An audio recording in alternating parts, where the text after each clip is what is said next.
रात में आप हॉस्टल के छत से चंदा मामा की खूबसूरती का भी आनंद उठा सकते हैं, क्योंकि सारी अभी निकली नहीं, पर हमारे हॉस्टल से आप देख सकते हैं चंदा मामा का खूबसूरती।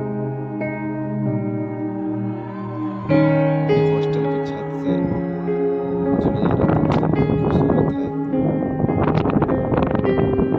आप देख पा रहे होंगे जो भी नज़ारा कितनी सुंदर दिख रहा है। वो सामने जो छोटी छोटी लाइटें दिख रही है हॉस्टल में, यहाँ से लाइटें बाहर आ रही है। ये बीच वाला हमारा मेस है, कुछ रात में इस तरह दिखता है।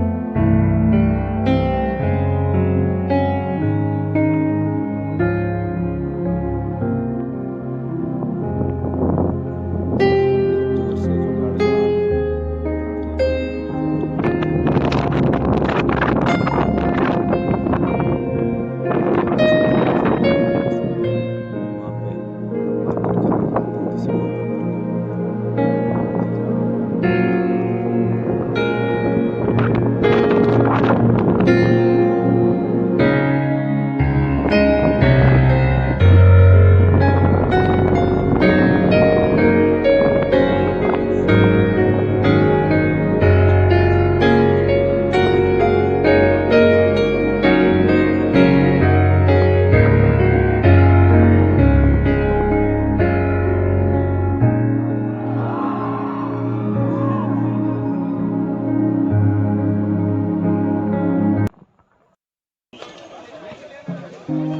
అలా వస్తున్నాం కిందకి 2 నిమిషాల